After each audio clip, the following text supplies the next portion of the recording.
நாடு முழுவதும் சுங்கச்சாவடிகளில் கட்டணம் வசூல் செய்வதை டிசம்பர் 31ஆம் தேதி வரை நீட்டிக்க வேண்டும் என்று தென்னிந்திய லாரி உரிமையாளர்கள் சங்க தலைவர் சண்முகப்பா வேண்டுகோள் விடுத்துள்ளார்.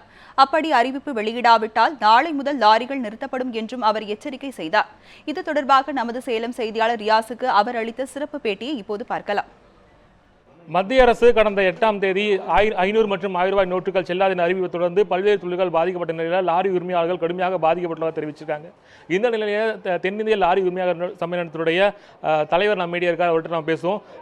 சார் வணக்கம். தற்போது இந்த மத்திய அரசு அறிவித்துள்ள பழைய 500 ரூபாய் நோட்டு செல்லாத அறிவிப்பு பிறகு தற்போது பல்வேறு முக்கிய அறிவிப்புகளை வெளியிட்டிருக்கீங்க.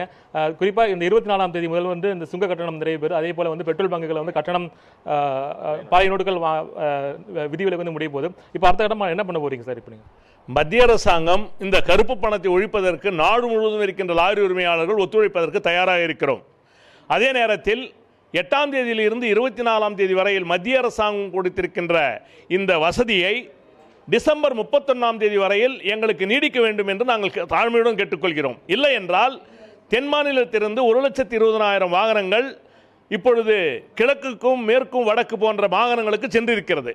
அது மறுபடியும் அங்கிருந்து வாபஸ் வர வேண்டும் என்றால் இதற்கு உடனடியான நடவடிக்கை மத்திய அரசாங்கம் எடுத்தாக வேண்டும். ஆனால் மத்திய அரசுக்கு இழப்பீடு இல்லாமல் ஒரு வழி என்னவென்றால் ₹1.50 டீசல் மீது நாங்கள் வரியை கொடுப்பதற்கு ரெடியாக இருக்கிறோம். அதை மத்திய அரசாங்கம் டீசல் மீது ₹1.50 இன்று முதலே அதிகமாக வசூல் செய்து கொண்டு இதை அந்த சுங்க கட்டண உரிமையாளர்களுக்கு செலுத்தலாம் என்று நாங்கள் கேட்டுக்கொள்கிறோம்.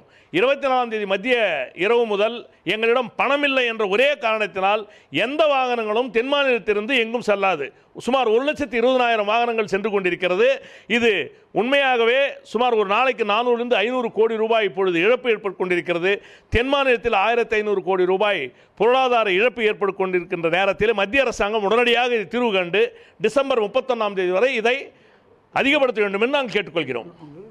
தொடர்ந்து சுங்கச்சாவடிகளை அகற்ற வேண்டும் பல்வேறு கட்டமாக போராட்டங்கள் அறிவிச்சிருந்தீங்க. தொடர்ந்து அந்த போராட்டங்கள் வாபஸ் போயிட்டு வந்திருக்கீங்க. இந்த நிலையில் தற்போது இந்த டீசல் வரியை குறைத்து சுங்க கட்டணம் வேண்டாம் சொல்லி இப்போ அறிவிச்சிருக்கீங்க. இதை எப்படி பார்க்குறீங்க? இல்லை, இதுக்கு எந்த விதமான சம்பந்தம் இல்லை. 31ஆம் தேதி வரை. ஏன்னா இப்போ மத்திய அரசாங்கத்திற்கு ஒரு கணக்கு அக்கௌண்ட் வந்திருக்குது. அது கூட எங்களுடைய நீண்ட நாள் கோரிக்கை இருக்குது, இல்லைன்னு நாங்கள் மறுக்கல. ஏன்னா ஒரு நாளைக்கு 50 கோடி ரூபாய் இந்த சுங்கச்சாவடியில் பணம் கொடுக்க போது மத்திய அரசாங்கம் அவங்களுக்கு சுங்க கட்டணம் இந்த சுங்கச்சாவடி அமைத்திருப்பவர்களுக்கு 50 கோடி ரூபாய் கொடுக்க போகிறாங்க. இதையே மத்திய அரசாங்கம் ஒரு அவகாசமாக எடுத்துக்கொண்டு லாரி உரிமையாளர்களுக்கு ₹1.50 டீசல் மது மாட்டும், பெட்ரோல் இல்லை டீசல் மேலே மாத்திரம் ₹1.50 போட்டால் வரி போட்டால் மத்திய அரசாங்கத்துக்கு 50-60 கோடி கிடைச்சிருது. அது ஒரு நாளைக்கு கொடுத்துட்டோம். இல்லைன்னா இந்த 351 சுங்க சாவடி மீது லாரிகள் நின்று போவதனால் காலதாமதம் ஏற்படுகிறது. அதனால் டீசல் விரயம் ஏற்படுகிறது. செலவினங்கள் அதிகமாக கொண்டிருக்கிறது. அகில இந்தியாவிலே 1,20,000 கோடி ஒரு ஆண்டுக்கு இழப்பு ஏற்படுவதாக கல்கத்தா லாரி உரிமையாளர் சங்கத்தில் இருந்து ஒரு பெரிய அறிவிப்பை வெளியிட்டிருக்கிறார்கள். இதை கவனத்தில் எடுத்துக்கொள்ள வேண்டும். மினிஸ்ட்ரி ஆஃப் மேனேஜ்மெண்ட் ஒரு அறிக்கை கொடுத்திருக்குது மத்திய அரசாங்கத்துக்கிட்ட. இதையும் ஒரு கவனமாக எடுத்துக்கணும் நாங்கள் கேட்டுக்கொள்கிறோம். சுங்க கட்டணத்தை டிசம்பர் 31ஆம் தேதி வரை நீடிக்க வேண்டும். அதே போல 1000 மற்றும் 500 ரூபாய் நோட்டுகளையும் பெட்ரோல் பங்குகளை டிசம்பர் 31ஆம் தேதி நீட்டிக்க வேண்டும் என்பது இவர்களுடைய கோரிக்கை. ஒளிப்பதிவாளர் நேதாஜுடன் ரியாஸ், நியூஸ் 7 தமிழ், சேலம்.